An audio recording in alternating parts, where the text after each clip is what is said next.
বিএনপিকে 1-11-এর ভয় দেখিয়ে লাভ নেই। আওয়ামী লীগের দোসররা দেশকে অস্থিতিশীল করার চেষ্টা করছে, অভিযোগ নেতাদের।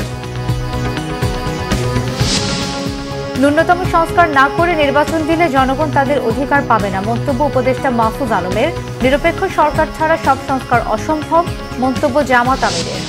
17 দিন পর হাসপাতাল থেকে ছেলের বাসায় খালেদা জিয়া। জনগণের প্রত্যাশা অনুযায়ী দেশ গঠনের প্রত্যাশা তারেক রহমানের।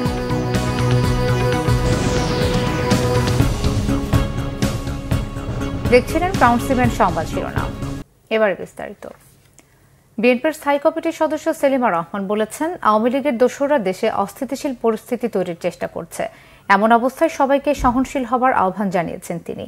শনিবার জাতীয় প্রেস ক্লাবে আগামী জাতীয় নির্বাচন নিয়ে এক আলোচনায় বিএনপির স্থায়ী কমিটির সদস্য বেগম সেলিমা রহমান বলেছেন, 15 বছরের আন্দোলন সংগ্রামের মধ্য দিয়ে শেখ হাসিনার সরকারকে ক্ষমতা থেকে নামানো হয়েছে। এখন মানুষ চায় তাদের ভোটের অধিকার ফিরে আসুক। জনগণের দল হিসেবে বিএনপিও চায় জনগণের ভোটের অধিকার ফিরে আসুক। এদিকে আরাফাত রহমান কোকোর 10ম মৃত্যুবার্ষিকী উপলক্ষে নয়াপল্টনে দলীয় কার্যালয়ে মিলাদ ও দোয়ার আয়োজন করে ঢাকা মহানগর দক্ষিণ বিএনপি। এতে বিএনপির সিনিয়র যুগ্ম মহাসচিব রুহুল কবির রিজভী বলেছেন, এই সরকার মঈনুদ্দিন ফখরুদ্দিন সরকারের মতো জাতীয় নির্বাচন বাদ দিয়ে অন্য নির্বাচন করতে চায়। তিনি বলেন, বিএনপিকে 1-11-এর ভয় দেখিয়ে লাভ হবে না, লড়াই সংগ্রাম করেই বিএনপি টিকে আছে। ন্যূনতম সংস্কার না করে নির্বাচন দিলে জনগণ তাদের অধিকার পাবে না, তাই সংস্কার কমিশনগুলোর পরামর্শ নিয়ে সংস্কার করা হবে বলে জানিয়েছেন উপদেষ্টা মাহফুজ আলম। চাঁদপুরের হাজীগঞ্জে ছাত্র জনতার সাথে শুভেচ্ছা বিনিময়ে এমন মন্তব্য করেন তিনি। মাহফুজ আলম বলেন, শেখ হাসিনা যে প্রতিষ্ঠানগুলো ধ্বংস করে দিয়েছে সেগুলো সংস্কার করে নির্বাচন দেওয়া হবে। আওয়ামী লীগ ফেরত আসলে আবারও ফ্যাসিবাদ ফিরে আসবে। 1975 সালের 25 জানুয়ারি শেখ মুজিব বাকশাল প্রতিষ্ঠা করেছে। এই দেশে আর কোনো বাকশালের সুযোগ দেয়া হবে না। সুষ্ঠু নির্বাচনের মধ্য দিয়ে যারা ক্ষমতায় আসবে তারা দেশের মানুষের অধিকার প্রতিষ্ঠা করবে, কিন্তু আওয়ামী লীগের পুনর্বাসন কোনোভাবেই এই দেশে দেয়া হবে না। জামাত ইসলামের আমির ডাক্তার শফিকুর রহমান বলেছেন, নিরপেক্ষ সরকার ছাড়া সব সংস্কার সম্ভব নয়। যতটুকু প্রয়োজন ততটুকু সময় নিয়ে অন্তর্বর্তী সরকারকে সংস্কারের আহ্বান জানিয়েছেন তিনি। ডাক্তার শফিকুর রহমান বলেন, উন্নয়নের নামে রডের বদলে বাঁশ আর সিমেন্টের পরিবর্তে ছাই ব্যবহার করেছিল আওয়ামী লীগ সরকার। তারা বলেছিল গণতন্ত্রের দরকার নেই, উন্নয়ন হলেই চলবে। দিনাজপুরে গোড়ে শহীদ ময়দানে জামাতের কর্মী সম্মেলনে তিনি এসব কথা বলেন।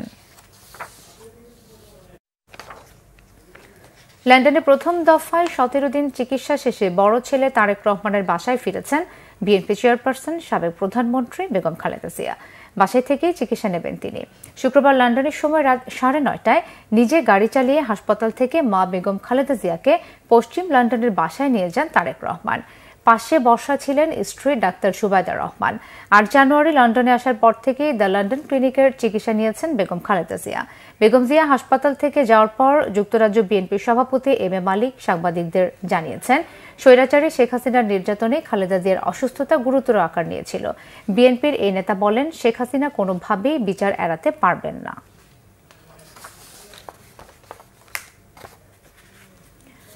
শহীদ রাষ্ট্রপতি জিয়াউর রহমান ও সাবেক প্রধানমন্ত্রী বেগম খালেদা জিয়ার ছোট ছেলে আরাফাত রহমান কোকোর 10ম মৃত্যুবার্ষিকী উপলক্ষে দোয়া মাহফিল করছে যুক্তরাজ্য বিএনপি।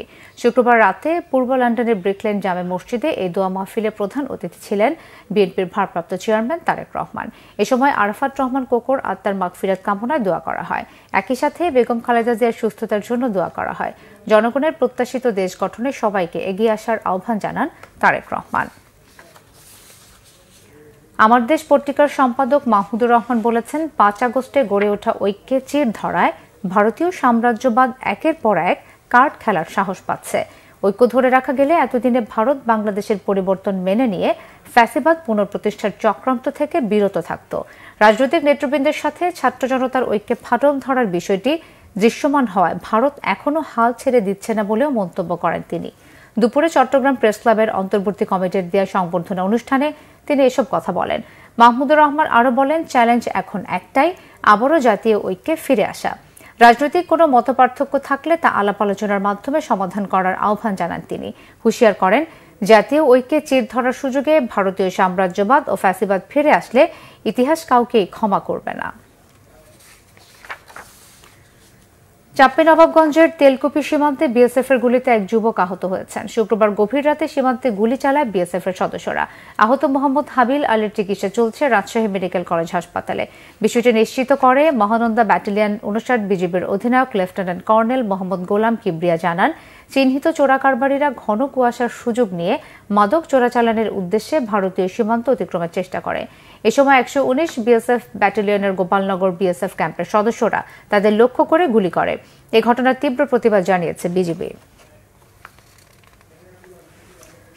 বিসিবির গঠনতন্ত্র সংশোধন সহ কয়েকটি গুরুত্বপূর্ণ বিষয়ে সিদ্ধান্ত গ্রহণে বিসিবির বোর্ড সভা চলছে। দর্শক, এই মুহূর্তে বিসিবি কার্যালয়ে আছেন আমাদের বিশেষ প্রতিনিধি মানিক মাহমুদ। সরাসরি যুক্ত হচ্ছে তার সাথে।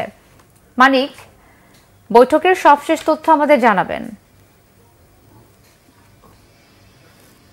মিথিলা, বাংলাদেশ ক্রিকেট বোর্ডে একটা জরুরি সভা চলছে, যে আসলে অনেকগুলো ইস্যুজ এখন এই মুহূর্তে হচ্ছে, যেটা হচ্ছে যে সামনেই বাংলাদেশ ক্রিকেট বোর্ডের নির্বাচন। তো এর আগে গঠনতন্ত্রের বিষয়টা খুব গুরুত্বপূর্ণ ইস্যুজ। প্রথম বিভাগের যে ক্রিকেট ক্লাবগুলো তারা এরই মধ্যে আসলে খেলা বয়কট করেছে, যে এই গঠনতন্ত্র সংশোধন আনার তাদের একটা দাবি আছে, সেটা নিয়ে একটু আলোচনা চলছে দুই পক্ষের মধ্যে। তাছাড়াও বিপিএল এ যে আসলে আমরা জানি, এটা নিয়ে খুব বেশি আলোচনা চলছে যে বিপিএল এ ক্রিকেটাররা যে তারা খেলছেন তারা অনেকেই পারিশ্রমিক পাচ্ছেন না। এই পারিশ্রমিক না পাওয়ার বিষয়টা অনেক বড় একটা নেতিবাচক প্রভাব ফেলতেছে মাঠে খেলাতেও। ফ্র্যাঞ্চাইজিগুলোর সাথে বিসিবির কি কথা হয়েছে, কি বিষয়, এটা এখনো ঠিক পরিষ্কার না। তো এগুলো অনেকগুলো ইস্যুজ রয়েছে, যে ইস্যুজের কারণে বেশ অনেকদিন ধরে বলা হচ্ছিল যে একটা সভা প্রয়োজন। তো বিসিবি তার গুরুত্ব অনুধাবন করি বিপিএল চলাকালীন সময়ে তারা বোর্ড সভা ডেকেছে, এবং এই সভার মধ্যে আজকে আসলে 10 জন পরিচালক সবাই আছেন। তো এই পরিচালকদের মধ্যে এবং আরেকটা বিষয় যে বিসিবি বোর্ড সভাপতি ফারুক আহমেদ এবং তার সাথে বিসিবি পরিচালক নাজমুল আবেদিন ফাহিম, তার মধ্যে একটা শীতল সম্পর্ক, অর্থাৎ আমরা বেশ কিছু আসলাম যে তার সম্পর্কে টানাপোড়েন চলতেছে। এগুলো আসলে ক্রিকেটের বোর্ডের যে কার্যক্রম তার মধ্যে অনেকটা নেতিবাচক প্রভাব ফেলতেছে। তো এই বিষয়গুলো আসলে এখন যত দিন যাচ্ছে তত দিনে দিনে ক্রিকেটের বিষয় থেকে আসলে মাঠের খেলা থেকে বাইরের আলোচনাগুলো বেশি আলোচিত হচ্ছে। এগুলো আসলে একটু এই মুহূর্তে একটা সমাধান দরকার, সুরাহা প্রয়োজন। সেই জন্য আসলে এই বোর্ড সভাটা আজকে গুরুত্ব খুব বেশি।